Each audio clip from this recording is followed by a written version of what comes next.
I don't know what happened to our first part of our stream, but welcome back, everybody. This is our live Q&A Friday live stream.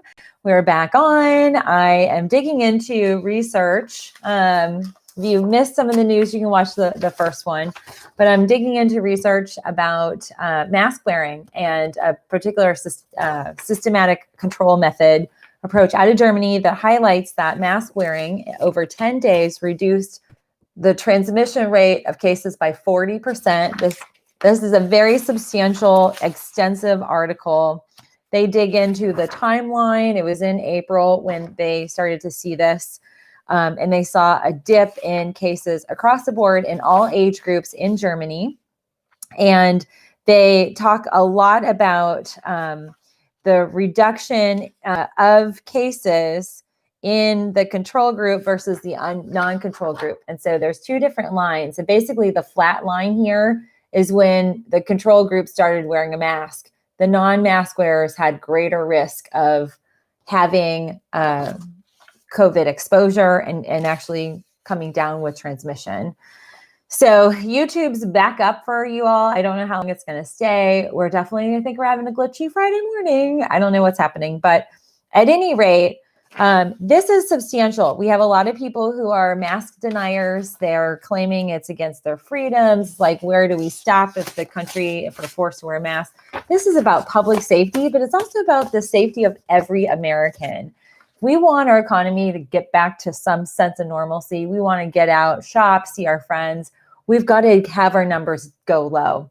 And we are not seeing that. 36.5% increase in 3 days in June is not okay. And we are not looking like we're going to be okay this summer. And that's going to leave a lot of us in the lurch when we have children trying to figure out what school activities are going to look like. So I wanted to highlight this specifically because they also talk a lot about different kind of elements of reduction. So if individuals wear masks daily, they saw upwards of 40% decrease.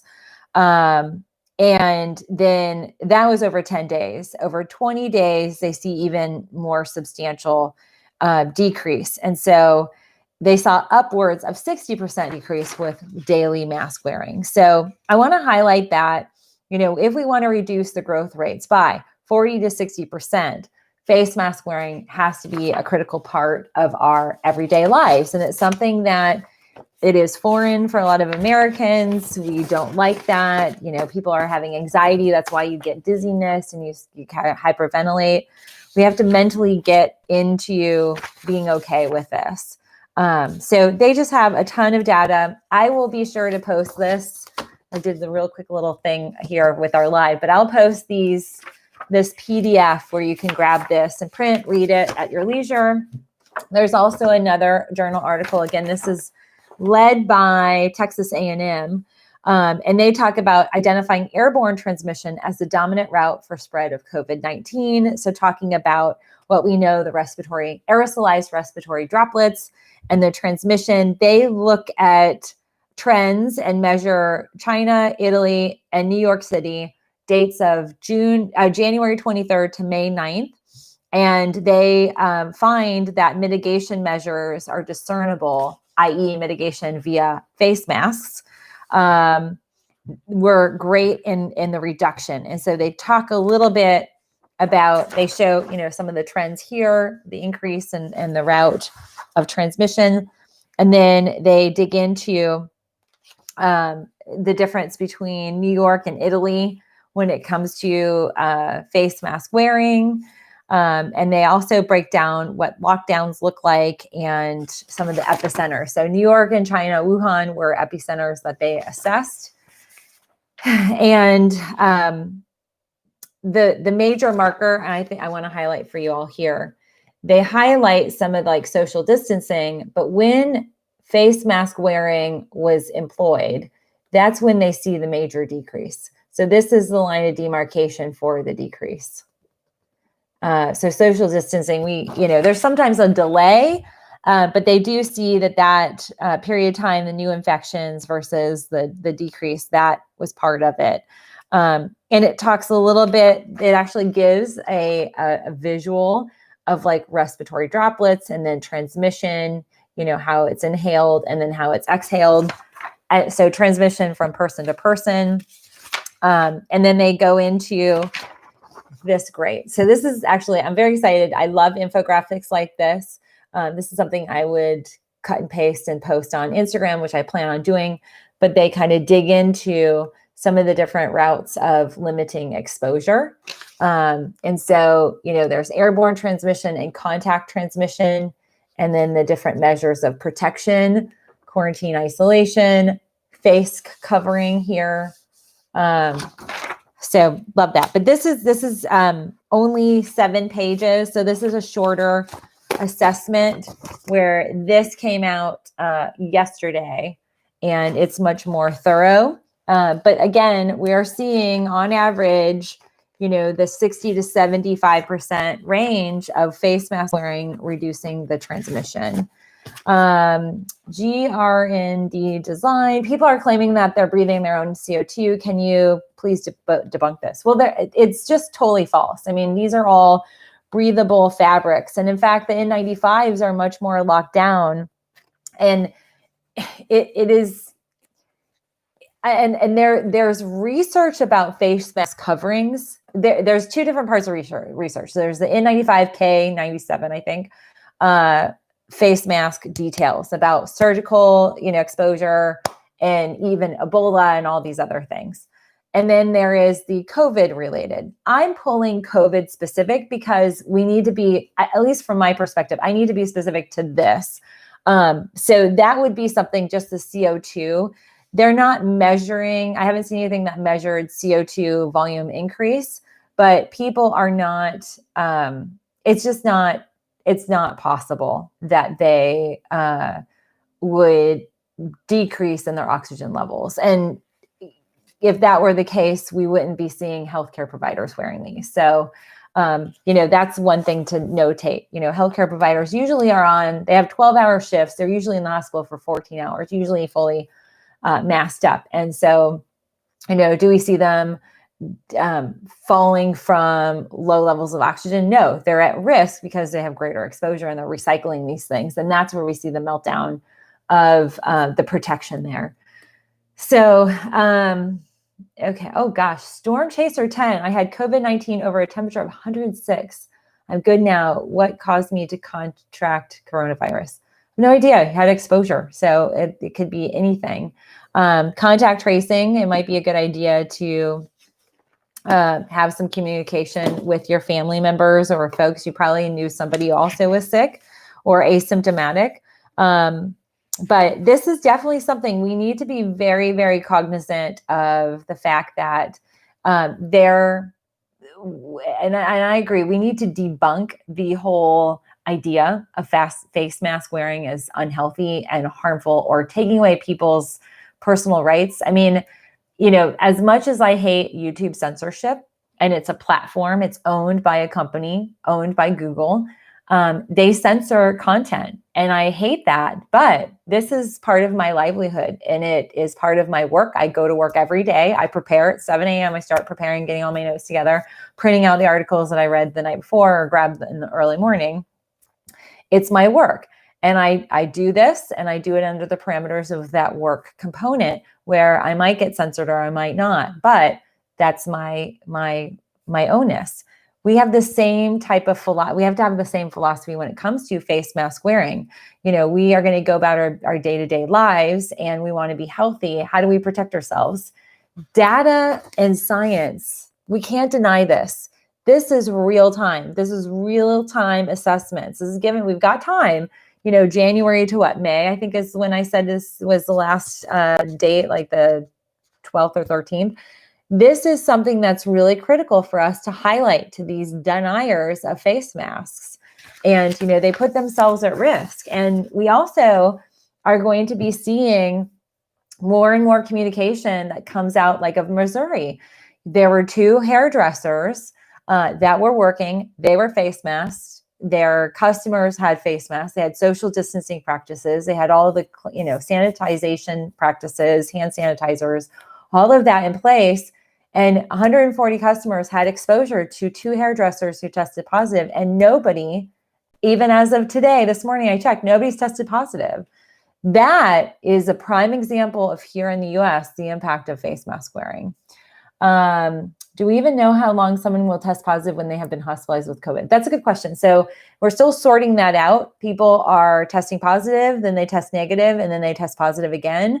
We don't know what role the inside the hospital versus outside the hospital testing. There might be 2 different style tests. One might be nasal swab, might be not as accurate. There's a lot of question there. Oh, Shelly R, go Knowles. Yay, Florida Stater. Woo, woo. Why don't they make magnesium supplements with glycinate, L-theorate, oronate together, but sell separately? Yeah, so that's a whole long story. But I do want to get to a lot of your questions.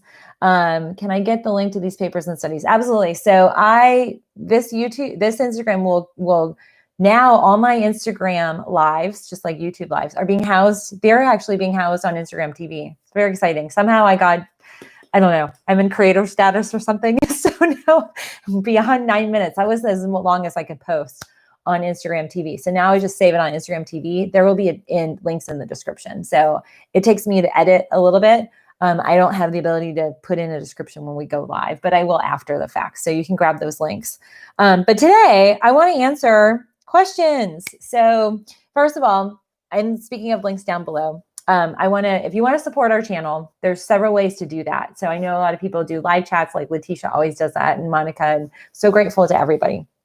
You can purchase a face mask. I have a friend who's on Etsy, and so I have an affiliate link through Etsy. Got links down below where you can grab a face mask. She's making these. She has summer colors. They're really cute and pretty.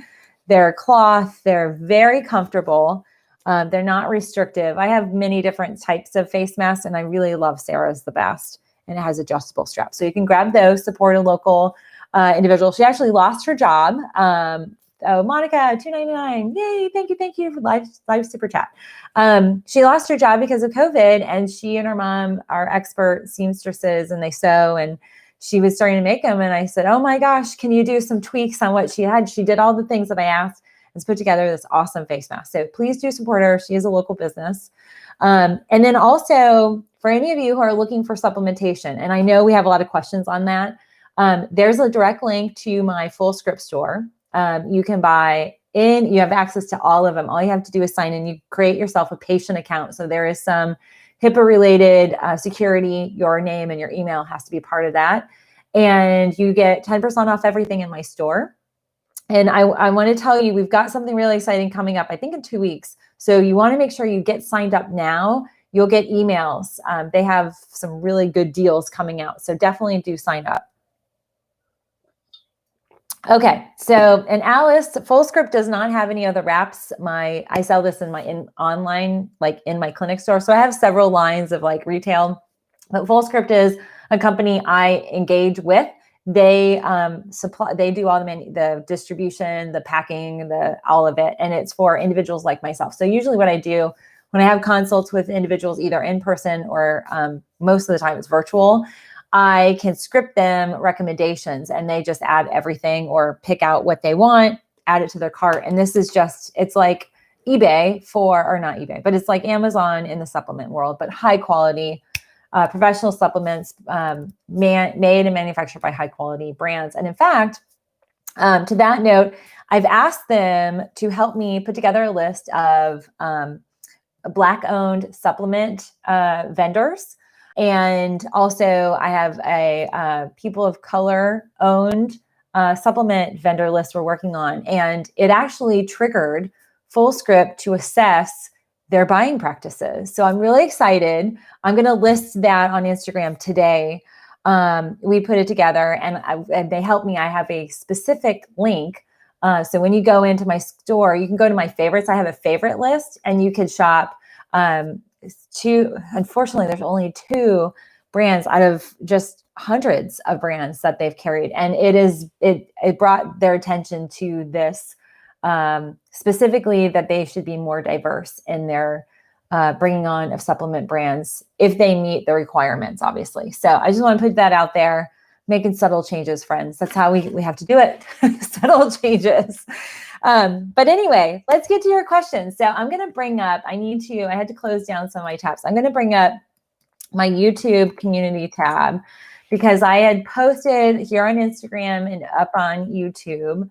So let me go over to that. And I want to go from YouTube to Instagram, answering your questions, specifically for today's live show. And then I'll get to all your questions. So let me go into my community tab here. Okay, so the first question, we had 5 questions over on YouTube.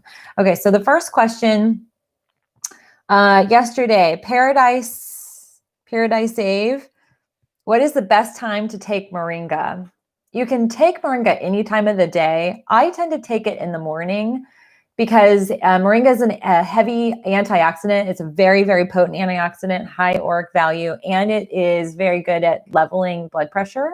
So for me, in the morning, like really as soon as I wake up to about 1 or 2 in the afternoon, I have my higher levels of blood pressure. And I monitor, I've highlighted this to you all, I monitor it very closely. So I take my Moringa in the morning. You can take it at night if you want to. It won't keep you up. So that is one question there. And we have Mango Mia says, any suggestions for overcoming POTS with severe allergies? So POTS is one of these conditions where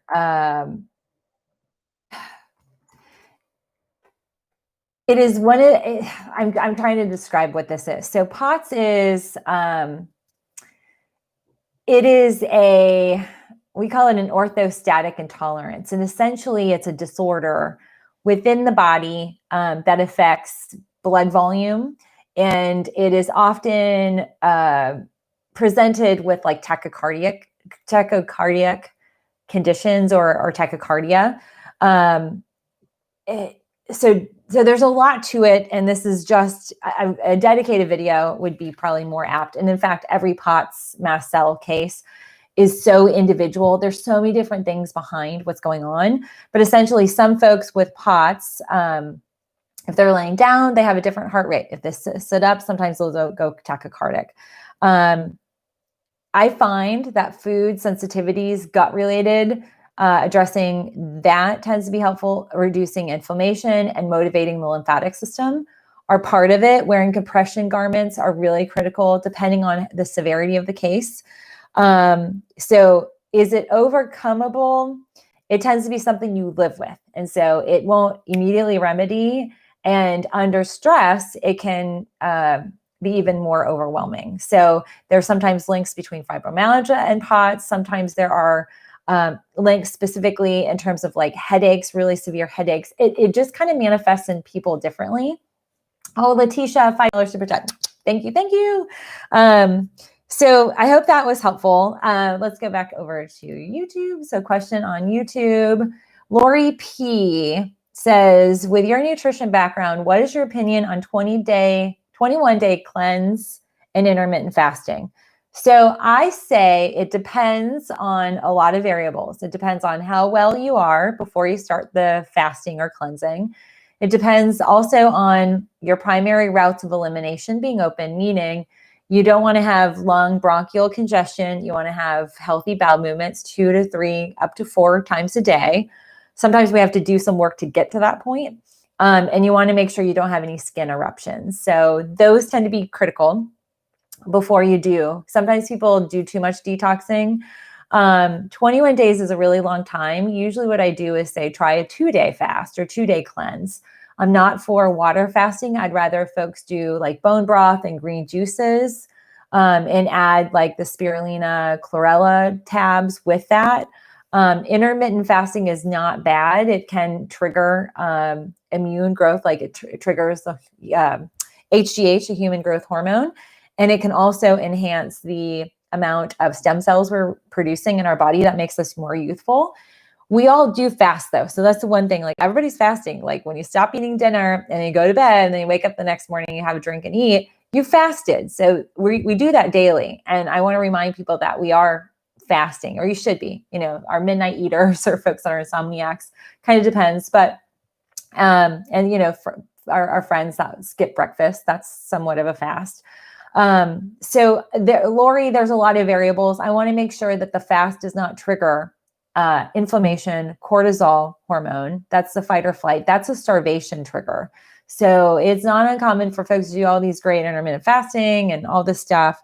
And then after they're done, they gain even more weight back. That's because you are too stressed out. Literally, like your body has too much hormone, stress hormone. So that's my little caveat there. Let's see, Instagram. So Jackie says, you mentioned several supplements. Which one would fit my cellulite problem best? Oh, this is probably from yesterday. Excuse me. Okay. So the first thing for cellulite, dry skin brushing. Ladies, this is your best friend. Every day before you get into a shower, if you have cellulite, what you want to do is you want to do rounds, and very gentle. It's literally like feather light. This is a natural bristle brush. I don't have links to this yet, but I can post them.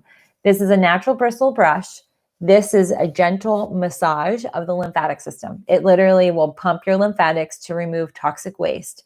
Cellulite is toxic waste, and it's often an accumulation of excess cortisol. So a lot of ladies will have cellulite around their lower flank, their butt, their thighs, inside, outside, behind, the back behind the thighs.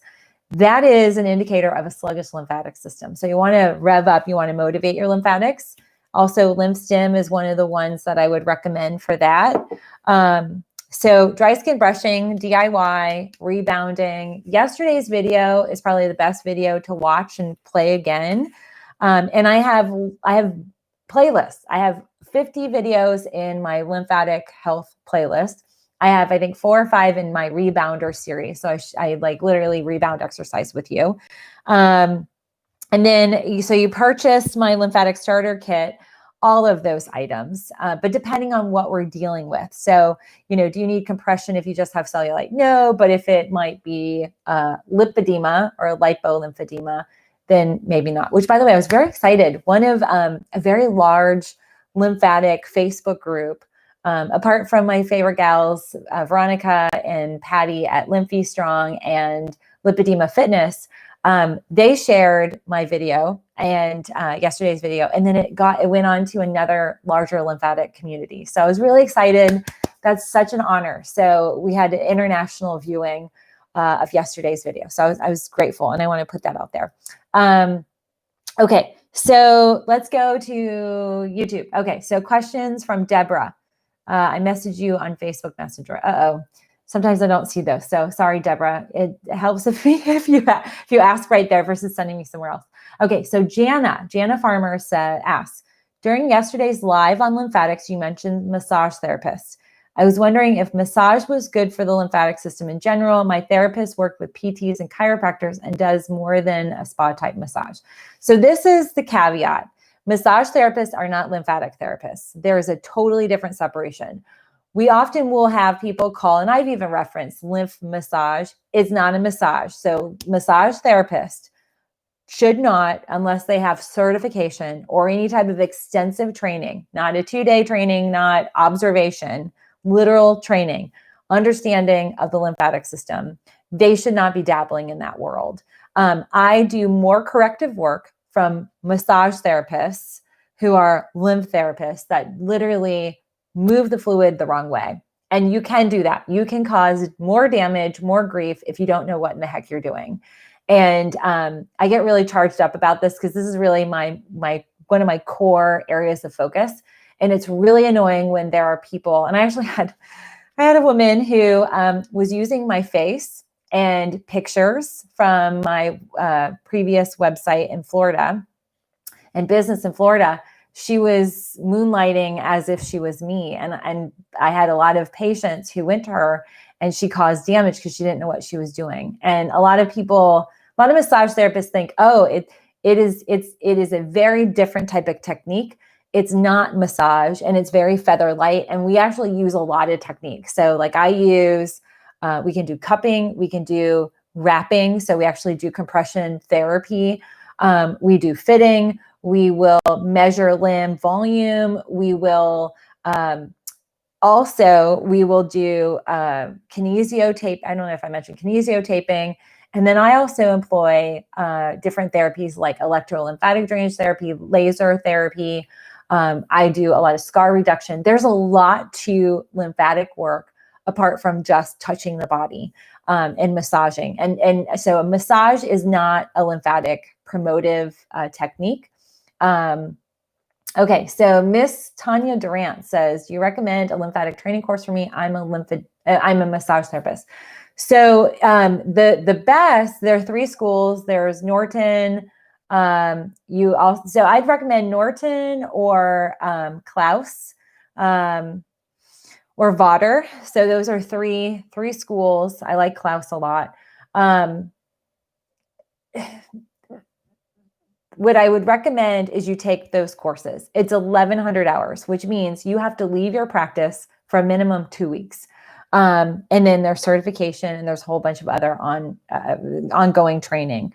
It's not easy, and it's not going to be your traditional CEU class. And so that's why most of the time massage therapists say that they know what they're doing, but they don't. And so I'm just really cautious. Your best bet are going to nurses, PTs, OTs, DOs, NDs like myself, and, Atlanta certified or credentialed, trained therapists.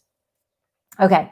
So that is really big. Spa type, I get, but PT and chiropractor, doesn't matter if they were trained by those individuals. They need to understand the lymphatic anatomy and physiology. And I find that everybody's anatomy and physiology in the lymphatic world is very different. And we see this when they get the radiographs and things like that. So anyway, I digress. I kind of got on that soapbox. Okay. All right. So Jay Parla has a whole bunch of questions. First, best tips on anxiety and fear of going back to work and school. Okay. First thing is, I feel like we can calm our fear and anxiety when we're prepared. So I would prepare, get your mask, get your light. I've got my little light back there. I don't know if I'm pointing to the right thing on YouTube. Right there, right over there. Get that, get some UV equipment, cleaning, get all your hand sanitizers. I don't know what your office space looks like, but if you're in cube world, you definitely want to make sure you're protecting your eyes and your nose and see if there's any way for you to be able to work at home. I know a lot of people can't. Brian's going into the office on Monday, so we have a lot of concerns about that. And we're still waiting on his platelet level count from Wednesday to make sure he's at a high level in case he does get exposed. So that's one thing, is when I often find, like, when we have a little bit more control over things, we feel less fearful and anxious. So that's one aspect, prepare your toolbox, and there's a lot of things I've talked about, so you can review some of our live shows. The other thing that I would do with school, that's a big question mark. We're in that boat with Gabriel, and I don't know yet.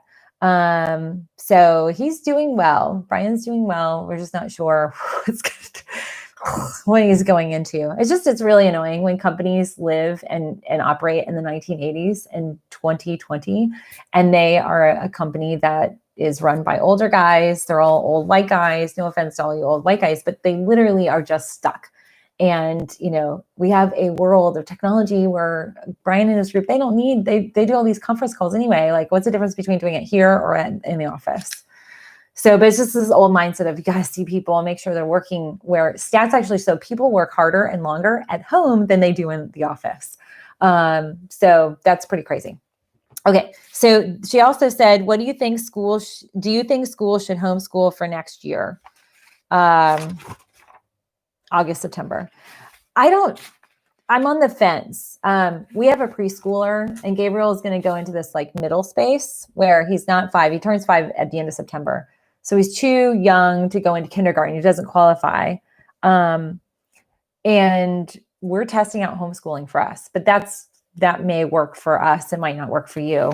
I think the big thing is to have communication with your principal, assess and look at the school board. If you're in a private school, there's a little bit more direct dialogue, But look in, your county school board website, even call and talk with, we have superintendents, we have folks that will represent your district. It's an open line, and you have every right, your taxpayers, you have every right to find out what's going on, what the intentions are, and even, talk with the principals of the schools, assistant principals, the administrators. But I think the most important part is to have open lines of communication. So that would be my little tidbit there. Okay, so Kay Jefferson says, when taking supplements, is there an online outline as far as when we should notice changes? I recently began taking Inflamex and HRF Thalamic. Okay, so it kind of depends on everybody's situation. So with Inflamex, that's this Zowler product here. I actually have it on my desk. I love that stuff. Depends on what you experience. So if your inflammation is pain related, you should start to notice it 3 to 5 days. Some things like the HRF Thalamic, that is a glandular I talked about 2 weeks ago. I'm actually taking that.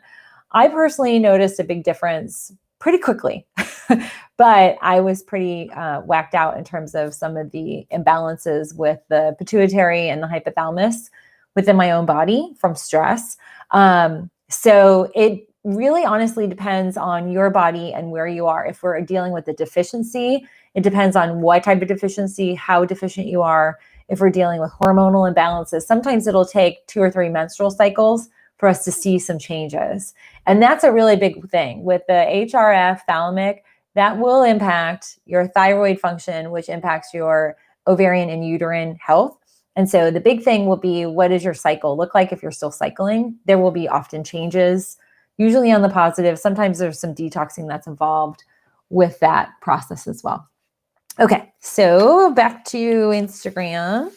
Sheila asks, is it possible to do lymphatics at home? I had to write this down because it cut off. Lymphatics at home to do facial drainage. Yes, I actually have a whole video about with your hands. And this actually I filmed, this is one of my first, I think 5 videos. It might've been my 2nd or 3rd video ever on YouTube. And we're coming up on a 5-year anniversary. Actually 6 years. I did draining. I showcase a lymphatic draining. And so it will reduce puffiness, fine lines. It'll get rid of sinus congestion, headache. It'll even help with some wrinkles that you might have up here. And it involves the neck as well. So that is a DIY. I can't remember the name of it, but it is in my lymphatic health playlist. So do check that out. That'll be helpful. And you can do a ton of stuff at home. I don't like to use this big dry brush. I will use it on the neck, but I get really red. I have super sensitive skin, especially kind of neck up. I get red. So even if I put my mic, it'll give me a red spot for an hour. So they have facial brushes, but I like the hands. No oil, no massage, or no sort of massage oil, just literally fingers on your skin. And I demo and I get drainage. It's super powerful. So I would try that out. Let's see. Okay. So I think we answered all the questions over on YouTube. I think we answered all the questions. Oh, Pow. Okay. She's asked, C-reactive protein, what's the healthy range? What they usually recommend is anything ideally below 3.0. I've seen people in 10s. I've seen double digits. I've seen people in the 30s and 40s. So ideally you want to be 3 and under. Hovering at 1 or 2 would be really ideal, but 3 or more will be indicative of a higher range. Okay, so let me switch over here. Okay, so, we have a new member, Yvonne Pickney, yay. Okay, so when I had a video I meant to post for our community members, or private community. You can join our private community on YouTube. You hit the join button. It's $4.99 a month. It's really inexpensive community membership, but I post separate things on there. Actually, I have a video I'll post later today for all of you. It took me a little while and it wouldn't upload from my phone for some reason. But I want to answer your questions now. So I'm just going to go back and forth. I want to go to YouTube. Okay, so Steph says, I wonder if there is a food vitamin he needs to increase. I don't know who we're talking about. Okay. Oh, your daughter has POTS. Yeah, POTS is craziness. Okay, so let me see. I'm looking at all these questions. Which herb, which tea? Okay, so Riderack, Rachel asks, which tea or herb is good for blood sugar? Metformin was recently recalled. Blood sugar, I would actually do a Tulsi and rhodiola. Balancing cortisol will balance your blood sugar. So any type of adaptogenic herb, cordyceps, you could do, holy basil or Tulsi. That's what I would recommend.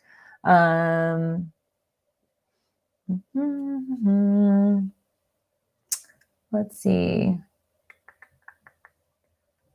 What would holy basil help excess cortisol? Yes. And in fact, I'm going to take a picture.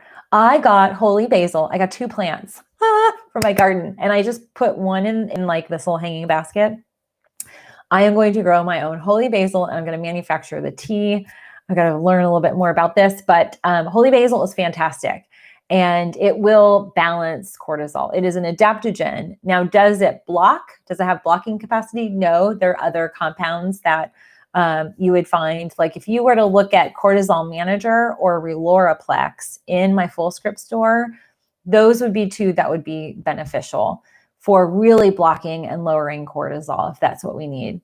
Okay, so any supplements specific for cellulite? The lymph stem. I would grab this from the full script store. So DDJ2, how can I locate your store? Just visit my website, and then when this wraps, this will go on Instagram, and I'll post links. But if you go to my website, naturalhealthresources.com, and then you click the shop button and go to supplements, you'll go right on into it.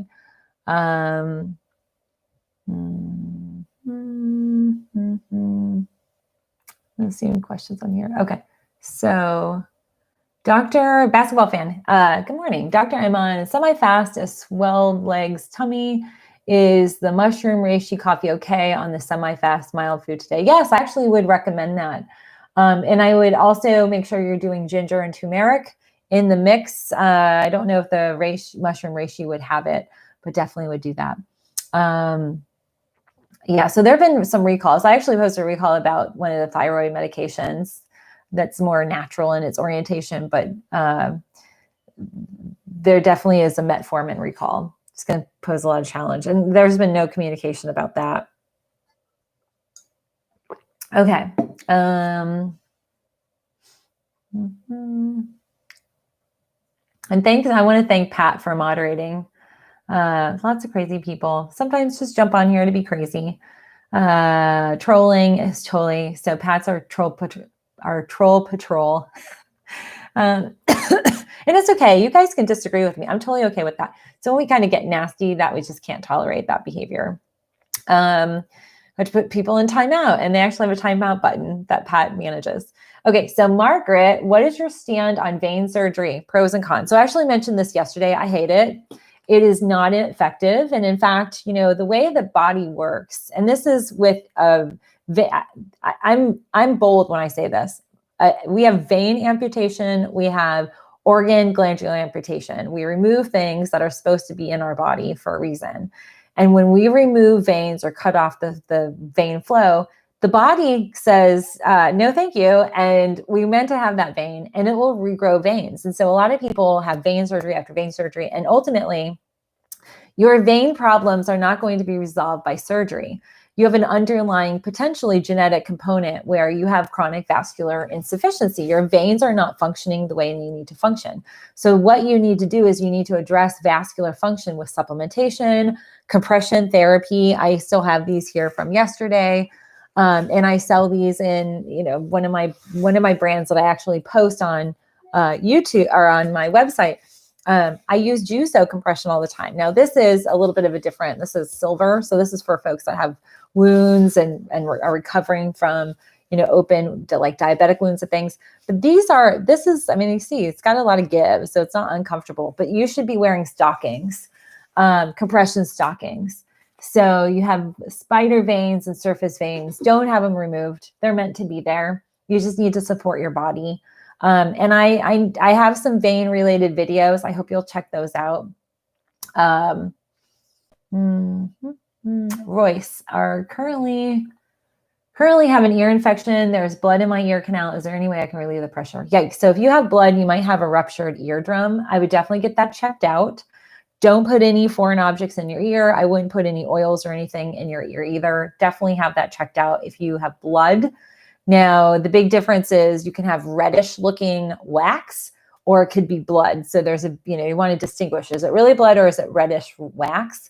And wax can get pretty junky, gunky looking. It can be indicative of allergies, yeast infection in the ear, a fungal kind of infection, an even deeper related infection. But I have a whole bunch of videos about pressure, but we don't want to do any of that if you have a ruptured eardrum. You need to get that checked out and looked at by a clinician.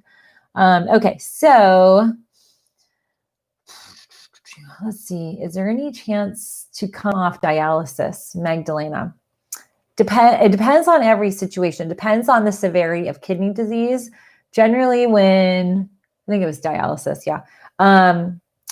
Generally, when you have dialysis, there's a certain level staging of kidney disease that's irreversible, but the body is always balancing and regrowing. And the thing would be to really focus on healing the kidneys and balancing the kidney, liver, kidney, spleen energy. That's in more kind of acupuncture, Chinese medicine related.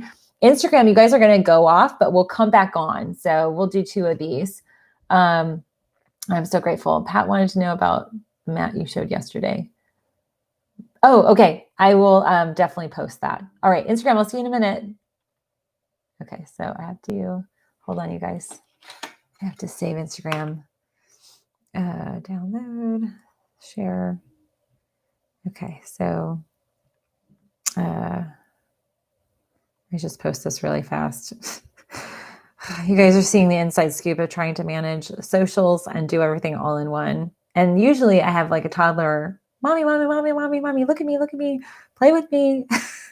Let's see, Friday Live. Okay, so let me answer some more questions and then I'll go back to this. This is our COVID. Okay. All right, so questions here, and then we'll bring back Instagram. Video is uploading. Okay, so it's uploaded. Let me put that back on the thing. We'll bring Instagram back. Let's see here. Here we go. Okay, they're coming back. Hey, Instagram, you guys are back for part 2 of our Friday Q&A. Okay, so I'm answering questions. Feel free to ask your questions down below. Give this a thumbs up. And again, for all of you on YouTube, please give me a thumbs up. I appreciate that. If you're enjoying this content, hit the share button. Rook Deb Poi. I have lymphatic leukemia. My knee is all swollen and I cannot walk. Will lymphatic drain with recommended vitamins? Question. So I would definitely motivate your lymphatic system. Do dry skin brushing. Where's my dry brush? I do dry skin brushing. Focus on behind the knee. A lot of times when you have swelling, usually it's swelling on the side, sometimes the back and on the top of the knee. There are 2 lymph nodes that you want to invigorate with dry skin brushing. So this is behind the knee. You just want to kind of turn it like this. And actually you're going to be moving upwards. So it'd be like this behind the knee up towards the your body. You first start with circular patterns around your belly button and then kind of move up your leg, focusing on moving the fluid up to the inner thigh. I have video content. I hope you'll check that out. But lymph stim would help. And then also if you are starting to notice some of the swelling, the lymph involvement, I would make sure you're doing compression wear. And I put a lot of my cancer patients in compression, even if they're in kind of a latent stage. Cancer and cancer treatments and radiation and chemotherapy and all the kind of things that you're dealing with will exacerbate and put a big burden on the lymphatics. And that's normal. Doesn't always mean that you have lymphedema or lymphatic problems, but it's just immune response. Lori P, I miss TJ Maxx. Oh, girl, me too. Any place to find brush beside Amazon? Yes, I will give you a link. Excuse me. Okay. Let's see. Good morning, Dr. M. Does cupping, hey, Holly, does cupping have the same results as dry brushing? It can, depending on how you cup and the kind of direction. I've got to do a cupping DIY. I tried to get a few folks to be my models, and that was a little bit of a challenge. But I'm going to try and do a demo video on that, because cupping is definitely impactful. Silicone cupping is the best. I wouldn't be doing on your own glass, or and there's different types of cupping. There's like glass, like acupuncture style, where it's just going to stay in one place. Fluid cupping is what we would see as a benefit to lymphatics. And there's actually certification and training for us in that world that can do that. Okay, let's see here. So Karen, any suggestions for constant burning tongue with occasional red blotches on the tongue? I'm wondering if you're dealing with any type of food-related allergy, some sensitivity, or you might be dealing with a little bit of some viral kind of element. What I would do is I would limit a lot of the acidic foods that you're consuming. So cut out sugar, gluten, dairy, any spices. And then what I would do is I would grab my,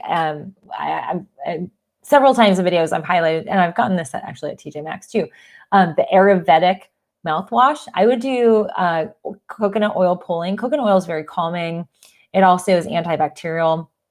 I would also swirl around some aloe vera gel or aloe vera juice, and that can calm it down. And then I would do homeopathic calendula tabs. That can be very calming. Calendula is marigold. I'm growing these all by seed. I've seeded, I've sown calendula, all different types of marigold. So I've got English marigold growing. I promise I'm going to give you guys pictures on Instagram today of my garden. We did a little work yesterday in there. And we had our second harvest of green beans that we ate last night. Okay, Darlene, question. Do wearing compression stockings help with aching legs? Yes. I don't have swelling. It was suggested for me to try. A lot of aching, heavy, bulky feeling legs can be vein related. And I've mentioned I have this one little varicose vein that runs across the back of my calf. It's really annoying. For some reason, it flares in the spring. I have a feeling it's related to allergy inflammation. Georgia, definitely not great. Has been an adjustment allergy-wise. So yes, reduce your inflammation levels. You can take, I would do lymphatic related dry skin brushing, but definitely compression. And there will probably be some days where it's greater. I noticed in my own body, sometimes hormones were an impact too. Let's see. Let's see, I've got more questions. RC Glore, doctor, I have frequent urination that causes severe muscle cramps after urination. Could that be mineral deficiencies? It could very well be mineral deficiencies. It also could be interstitial cystitis, depending on if you have like intense pain in the bladder, and the bladder is really low, and the pelvic floor, the bladder is really, really low. So it's going to be, low pubic bone area. Sometimes, depending on some women will have challenges after pregnancy, after childbirth, after delivery, even years, decades later. So there could be that element. We have a ligament that sometimes doesn't always go back into place. So I actually recommend pelvic floor exercises. Strengthening your pelvic floor can be very beneficial.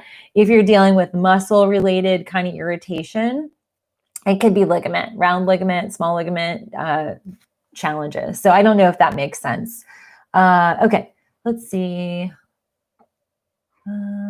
Okay, Katie. Hi, Katie. Last couple of months, especially since this COVID quarantine, I have been in such pain with my back, muscles, and joints all day. Any suggestions? So this is really common. It is not uncommon to have stress-related flares, and it could be inflammation caused by cortisol. So what I would do, Katie, I would definitely do a few things. One, I would employ stress-relieving exercises every day, yoga, meditation. I would also have you soaking in Epsom salts baths at night to relieve some of the joint pain. I would have you taking turmeric and ginger tea. And I actually have the CBD, I said it, the 3-letter herbal tea that I sell here in our clinic. I ship that out. They actually, Full Script and several of my vendors, they can't process credit cards. It's just so ridiculous. Like this whole thing around hemp. So we sell that, and I take that burden on. I fought the battle several times with that category, but at any rate, I would definitely employ that, and just know that it's often stress related. So a Tulsi tea, I recommended this tea the other day, the Get Relaxed tea. I've kind of like annihilated this thing. I'm trying to get it off, but this is just like my stress suppressed tea. Oh, this smells so good. So it has lavender in it. It has rooibos. That's one of my favorites. Passion flower, eleuthero, chamomile, and it has damask rose. This is fantastic. I like that. I take that at night, but I would definitely add in making sure you're sleeping well, eating well. It's stressful, and we have to have a sense of grace for our body. We need to be okay and know that our bodies are dealing with a lot, and don't minimize or underestimate the role of stress that it plays on your body. It is very normal for folks to be flaring, feeling more pain. It's how we absorb stress. We absorb it in our bodies, and some people absorb it in certain areas. Grand Design, is it okay to take upwards of 15 to 20 supplements a day? Yes, I actually take a lot. I take powder, I take liquid, sublingual. I space them out. And so, I space out my fat soluble supplements. I have ones that I take empty stomach and with food. Some I take, 3 times a day. So yeah, that's not uncommon. As long as you're digesting well, you're fine. Michelle Brown, I'm worried about my kids 4 and 8 months losing immunity, being home all the time. What are your thoughts on the exposure they're missing out? So that's an excellent question. I actually read on one of my mommy blog articles that I follow, as well as on the Tinker Garden site. I don't know if you're a part of Tinker Garden. It's awesome. Kids will be okay. Get them out playing in the dirt. So I know your 8-month-old won't do it, but we have bacteria and pathogens we're exposed to in our homes.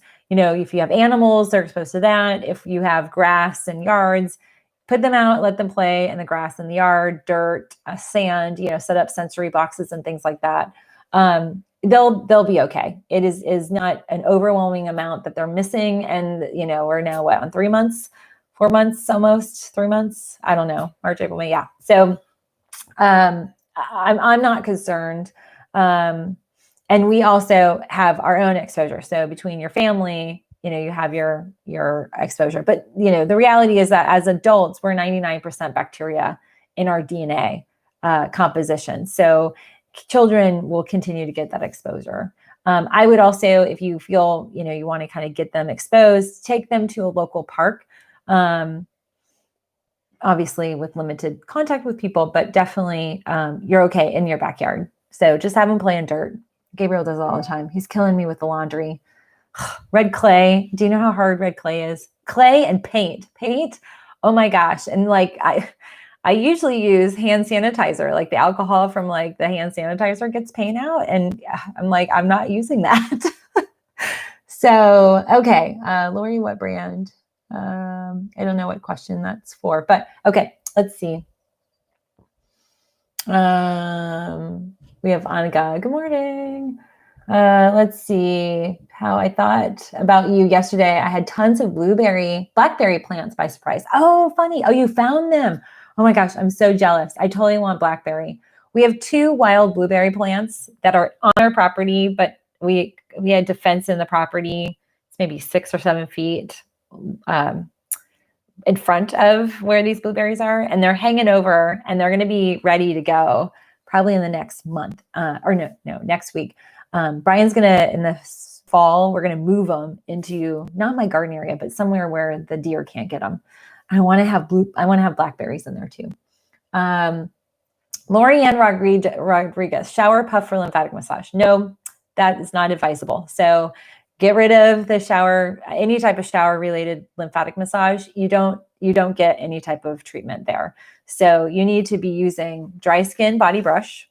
This is the therapeutic technique. Dry skin body brush, not a loofah, not a shower puff, either hands or dry skin body brush on dry skin. So dry brush on dry skin. That's the only way to employ lymphatic massage, not in the showers.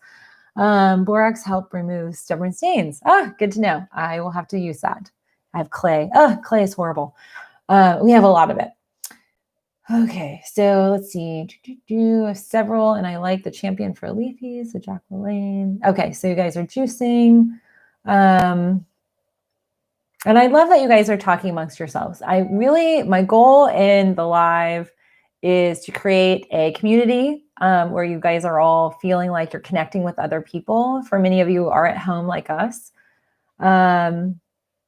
Okay, so Constance Wilson, I have thyroid meds and no meds. Would you advise taking K2 supplements? Yes, I advise it. Now, the big thing here is make sure you're not taking any blood thinners, warfarin, or anything like that. Or and obviously, I don't know what thyroid medication you're on. Talk to your pharmacist and just say, is it okay for me to add K2? Is there any contraindication? That's the term. Are there any contraindications? And they would look it up. There's an online database, and it's constantly changing. I just don't have, my brain's not that big to remember the thousands of medications, and we get so many more on the market. Like, I swear, when I first started, it was like there are 10 birth controls. Now there's like 45. Can't keep track of them. Okay, Christine, the husband thinks I take lots of drugs, but I have lots of supplements. I explained to him in teens that most of my pills are what would be in a good multivitamin. Yes, I know. I'll have to take a picture of Brian's put up my supplement wall, and he's supposed to have a section. Gabriel's supposed to have a section. I'm supposed to have a section. Gabriel has a little section. Brian has like one shelf. And then I have like a categorized heart and like, fat soluble and immune. And so he'll kind of take from my area, or I'll just dispense them. Steph 23 question. My husband is losing more hair recently. Could it be hormonal? Is there a test? What can we do? Thanks. It can very much be stress and hormones. Cortisol definitely for men can be a factor. What I would do for him would be run a cortisol saliva panel. I think I've got a link down below. We need to evaluate his DHEA level, especially for men. DHEA that's high can cause male pattern baldness. It can also trigger some prostate inflammation. Ask him about his urination process. I know sometimes men don't like to talk about that, but just find out. He might have some inflammation there. And if there is, we can definitely address that. Why does vitamin D make me sick? I don't know. It could very well be the type. There's sometimes soy in some of the vitamin D. There's different forms of vitamin D. It could very well be the supplement brand. Let's see. I would like some blackcurrant plants. Ooh, that sounds good. Love that. Okay. Okay. So Gianna, oh yes, that Georgia red clay. Yeah, it's awful. Gabriel just loves to sit down in it. And he's literally going through like 4T. Like, I swear he has grown so much. We measured yesterday. He's grown that much since January. He's not a little baby anymore. It's so sad. Okay. If on dialysis, could we take any supplements? Depends on a lot of variables. Medication you're on. Usually you're going to have a blood thinner if you're on dialysis. So ask your physician and your pharmacist. So I just don't know enough to dispense that, and I'm not able to. Okay, so Jana wants the supplement wall. Yeah, he's very proud of it. So we have a whole like 3-part home remodel, and many of you know our kitchen is in total disarray because we had a water leak that literally caused damage to our cabinets and our wood floor. So we've got an insurance claim. We've got full coverage of, we're going to re-floor everything. I used to have the wood tile. It seems like a year ago this happened, but it happened in early March, late February, early March. And that's on hold. And so we are going to redo like our laundry room and upstairs. We're going to move the laundry room upstairs to our like big closet. And so we're starting to do things for after all of this. And I'm going to have windows now, and we're going to have a whole all white kitchen, white and gray kitchen. I'm so excited. I'll be able to shoot there. And we're going to put windows in. And so we're going to have wonderful sunlight. And Brian's made me, I'll have to take a picture of this. He's made me a 3-tiered garden box, like outdoor space. And we're going to have another hummingbird butterfly garden that I'll be able to look out on. I'm so excited. So that's what we're working on this weekend. I've got to kind of gather up. I'm going to plant bulbs, and I'm just recycling and moving plants around. But I have a big tip for any of you gardeners. if you want hummingbirds in your yards, invest in a salvia plant, and it's a black and blue salvia. It's this beautiful, really dark purple. I'll take some pictures and post on Instagram. These, first of all, the salvia plant, I've only bought one for $7.99 at our local nursery. There were 3 plants in it. I divided them and put them in, and they get really big. They're this huge bush that has these like trumpety, like purple flowers, and the hummingbirds love them. They just adore them. So what you hear, they are attracted to red. These guys love my purple, my black and blue salvia. The salvias that I had, now I have about like 75 salvia plants. They keep springing up new ones. So every season, mid-season, I just keep moving these all over the yard, and I have them everywhere. And so I'm going to move some salvia to the kitchen garden. That's what we're calling it, the kitchen garden. And it gets really good morning sun. It's got a lot of sun. We just kind of clear it out. There was a stump there. And so we had our yard guy kind of clear out. And actually, it's going to be great. Our neighbor, Claire, is going to be witness to like the beauty of these like huge butterfly bushes. We're going to put in pink ones. So very excited. Okay. Sage 1711. Oh, canna lilies. I actually brought my canna lilies from Florida, and I brought 3, and now I have about probably 60 to 70 of them. Those things, they just grow infinitely. I mean, it's insane. Ours are yellow. I only brought my yellow ones. Okay. Sage 1711. My husband is having bladder problems on medication, but not helping, no prostate problems, and bladder is emptying. Any suggestions? So what are the problems that he's having? And it might be infection, might be bacteria. More than likely, if it's, post-surgical, it might be scar tissue that's kind of bolstering to his bladder. So that's one thing to consider. On gut, Dr. Melissa, I'm not able to take supplements every day because they are too many and they cause me headache and body ache. Is it okay to take some supplements every other day? Yes. Something's better than nothing, especially in, kind of helping to keep out of, a deficient state. Let's see, 41 and potty trained. Let's see. I emailed you 2 pics of hummingbirds. Oh, thought you might enjoy them. Send. Okay. So I will look, Dwayne. I love hummingbirds. We have multiple feeders, and that's what I'm going to put out, a feeder in our area. So they're trained to go over there. Okay. Let's see. So I'm going to take a few more questions and I'm going to run. What supplements help with candida and UTI? So is it together, like candida in the bladder, or is it just candida and then you have UTI? Because that sounds like it might be interstitial cystitis. Totally different type of supplement protocol. But candida, usually I like proteolytic enzymes, digestive enzymes on an empty stomach at night, as well as some degree of cellulose and other biofilm reducing supplements. There's actually a biofilm, I think it's biofilm 2, is in my full script store that you could utilize, but that can help eradicate that. UTI is a little bit different. Salvia, yes, salvia, and that plant, it's called black and blue salvia. And I gave Brian's mom like 3 or 4. She's like, oh, I love those. I'm like, I have like this one little area that's incubating all of my salvias.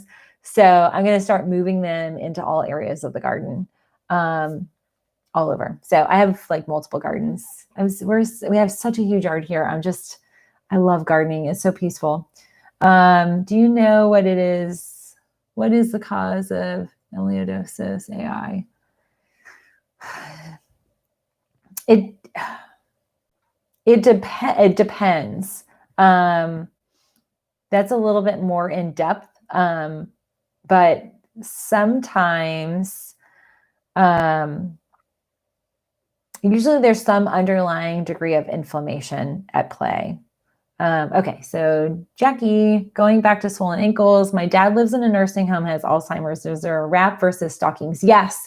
So Juzo has a wrap. I love their wraps. They're black on the inside. Let me see. They're black on, this is an example. This is one of the Juzo wraps. Oops, sorry guys. This is the one side and then the black side. So they're reversible. This happens to be for the hand, but they have Velcro, super easy to don, which means to put them on. So we say don and doff your garments. So they're easy to don, and yeah, very easy. And they're really basic. So you get measurements, and I can actually send you the measurements. You can get those, and then we could order them up for your dad. There's usually an inner lining, and then you just wash the inner lining, and you can reuse the wrap a few times. And then you clean them. But yeah, I actually love wraps, especially in like Florida. People want to kind of get rid of those if they enter a hot car or whatnot.